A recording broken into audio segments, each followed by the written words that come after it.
මම මේ වීඩියෝ එක මේ කරන්නේ මේ මෙතන මේ බඩේනු විකුණන මේ මල්ලි කෙනෙක් හිටියා. මේක මේ මල්ලි ඊ එක නේද?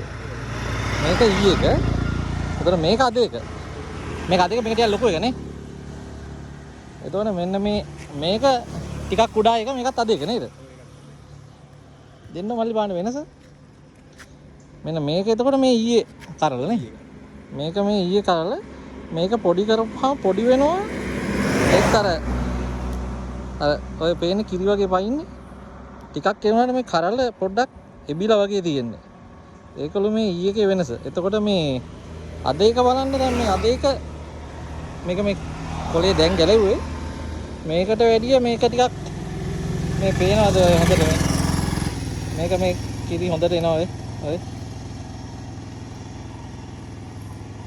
ඉතින් මේ ගොඩක් අය දන්නේ නැහැ මේ මුගක් තැන් වල ඇත්තට මේ බඩිනු විකුණන මල්ලි දවස් 5 විතර තියාගෙන. මෙලෝ රහක් නැහැ කෑවට. අපි බඩිනු කියලා කන්නේ ඒවනේ. කොළ පැත්තනේ ගියා. ඒකනේ. මෙලා ඉදි කියනවා ඒ කොළ වල නැල්ලු මේවා. ඈ? කොලේ ගලවලා. ඒක තමයි. දැන් මේක ඇත්තටම බලන්න දැන් මේ ඔයාලා මේ ඊ එකත් මේ ඊයේ කියලා විකුණනවානේ. දැන් ඒ වුණාට මේ සමහර තැන් වල දවස් 5 6 මේ වගේ කොළ පාට කොළ නෑ ඇත්තටම. කහ වෙලා මේවා වෙලා සවුත් වෙලා තියෙන්නේ. ඉතින් මේ ඒක ඉතින් හරි වටිනවා මේ දැනගන්න හම්බුනේ එකත් මේ ගොඩක් අය දන්නේ නැහැ ඉතින් මේ දෙකේ වෙනස. හරි මන්ද එහෙනම් හරි. බොහොම ස්තුතියි අපි ගිහිල්ලා නැහැ. Thank you.